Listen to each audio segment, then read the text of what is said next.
Georginio Rutter, another product of the Rennes Academy, looks set to join Brighton after spells at Hoffenheim and Leeds. But what exactly would the 22-year-old bring to Brighton? Brighton do what Brighton do best and look to have landed on another gem. So today I'm going to be giving you a breakdown of Georginio Rutter, his strengths, areas for improvements, and where he can fit in at Brighton. Welcome back, guys. My name's Antonio Mango, and this channel is all about the best upcoming wonder kids. So I do a deep dive analysis on all the best upcoming wonder kids, so you don't have to. So if you do enjoy this video, don't forget to hit the like button, hit the subscribe button so you don't miss out on another episode.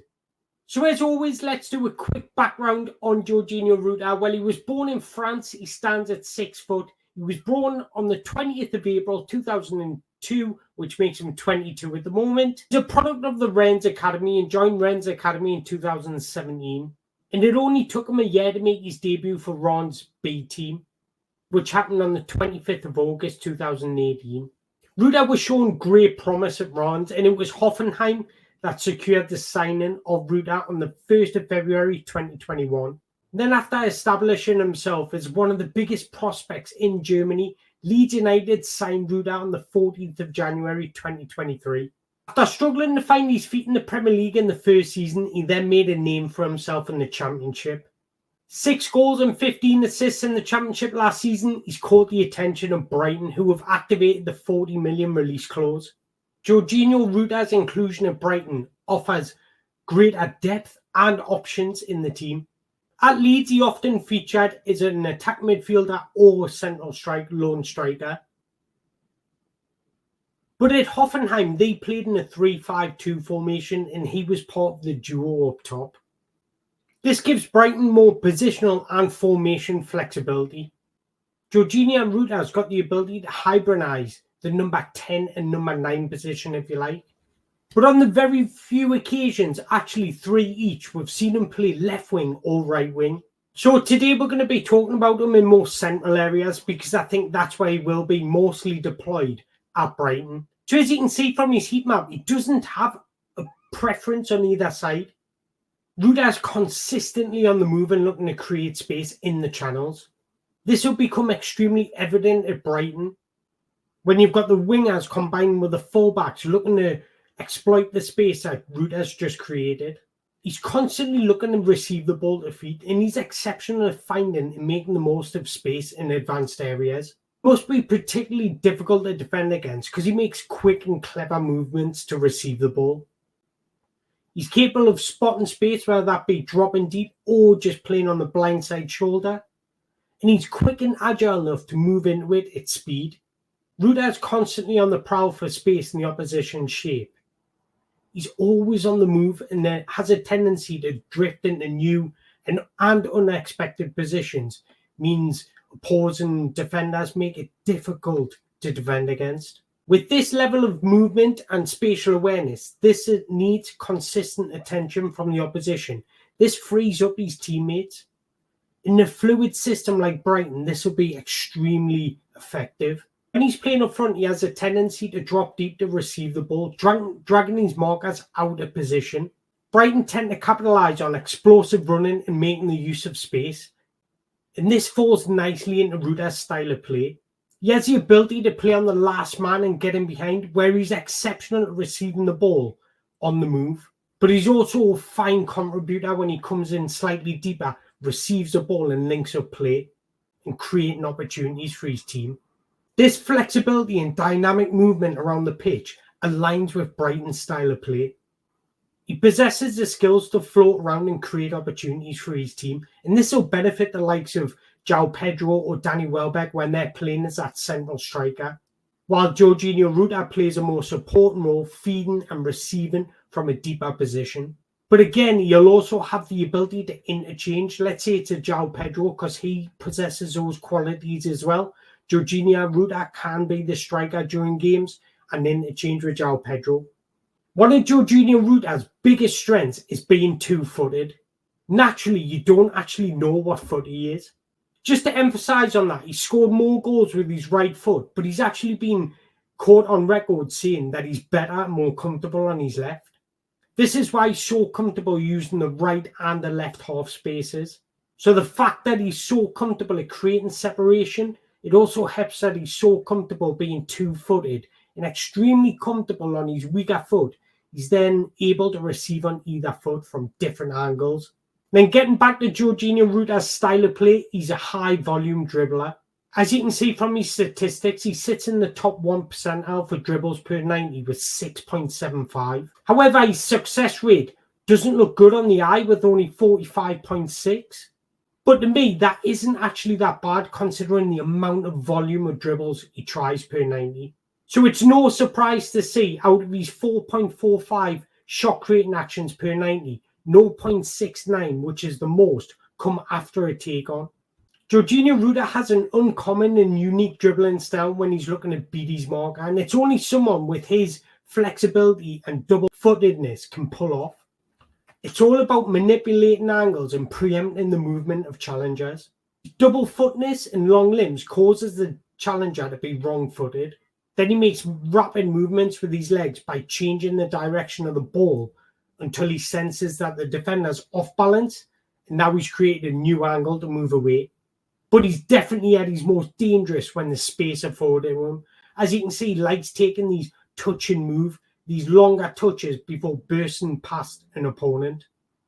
Georginio Rutter is such a dynamic and adept dribbler. He's what I like to call a power dribbler. He uses his strengths and long strides to get past opponents. This strikes fear in opponents' eyes. When he has space to run into, a simple push and run will likely beat his marker. But when he's got less space, it's a two-footedness that he's able to quickly escape and change his direction.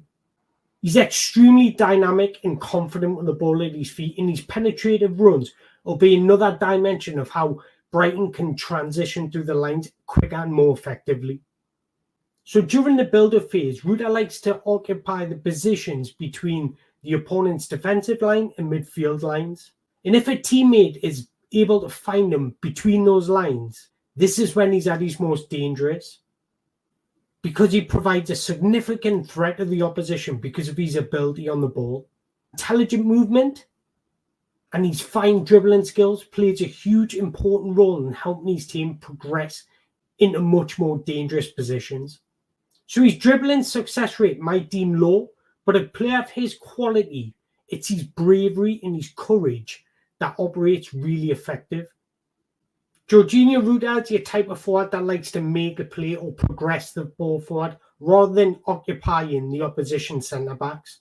That's why you'll often see him coming, dropping deeper, linking up play, or just getting involved by dribbling dynamically.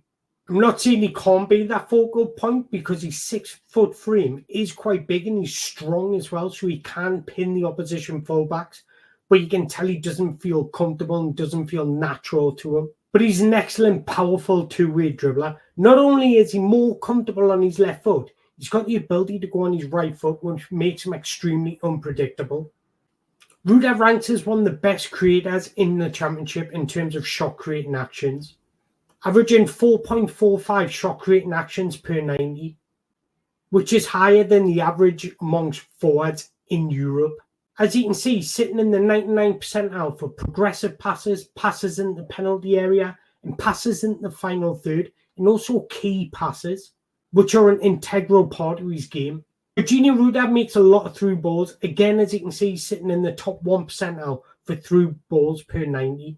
He seems to be his favourite and in his best when he's cutting in from the right-hand side, from the right half spaces, and delivers balls to the left for attackers to poach on. He's got the ability to pick out passes from tighter angles or different situations and under different circumstances. This will just give Brighton another advantage on how to break down low blocks. He's got a nice way to detail on his passes, and under pressure, he's got the ability to play those 1-2 quick give and goes. However, sometimes his decision making can let him down, and this is something that we'll touch upon very shortly. Rutter's undoubtedly a creator rather than a finisher, and at his best when he's got a mobile striker alongside him, because he's always looking to feed balls into those channels for a striker to run onto. What I like about Rutter's creativity, he's always on the move like I mentioned before. He plays passes with good pace, but then he always changes his direction of travel and his change of speed to be an option to re-receive the ball. He often does this receiving the ball between the lines in a forward-facing position. He has good vision to find a runner before looking to get in the box himself and try and score. But where you'll often see him is in the right and the left inside the penalty area where he can cut the ball back. Like I mentioned before, he's a creator more than a finisher. I would say the ability to play people in through a pass is his most underrated quality. He's sitting in the top 2 percentile for a shot creating action after a live pass. So that just goes to show the great detail and concentration that he puts into his balls. Now, before we get on the areas of improvement, I want to talk about his defensive contribution. First and foremost, Rutter is a willing and an aggressive presser. If he's responsible for losing the ball, he will get back, track back, and try and win back possession. He's got an excellent work rate and attitude in this area. From a tactical standpoint in general, he shows good signs of understanding when it comes to reading pressing situations or counter pressing triggers. And he makes the use of his long strides to good effect to cover a large amount of the ground and cut out passing lanes. Where he does fall in the defensive side is sometimes he doesn't time his tackles correctly, but you know what? That's to be expected from a forward. But in general sense, in the defensive aspect, he's aggressive, he's hungry, he wants to force turnovers, and he wants to win the ball back generally.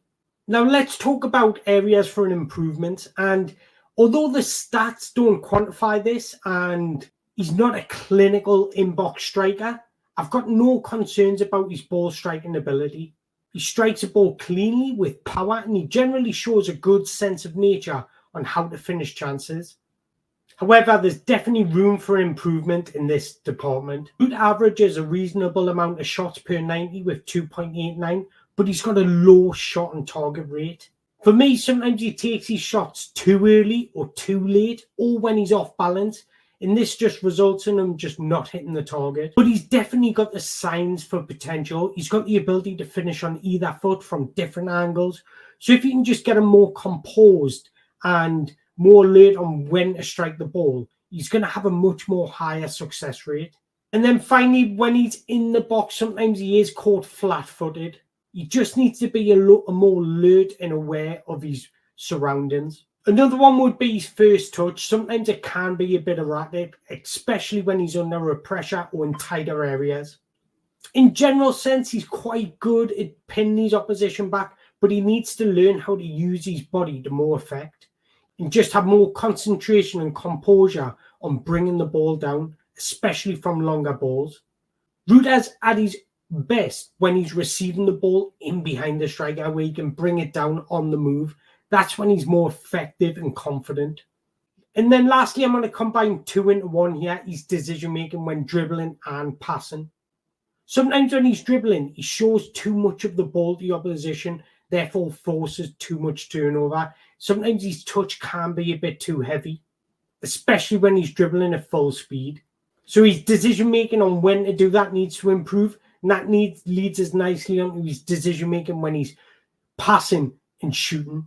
Sometimes he chooses the wrong option. He shoots when it's better to pass, or he passes when it's better to shoot. And that inconsistency is why he's not scoring a lot himself or creating a lot of goal-creating actions.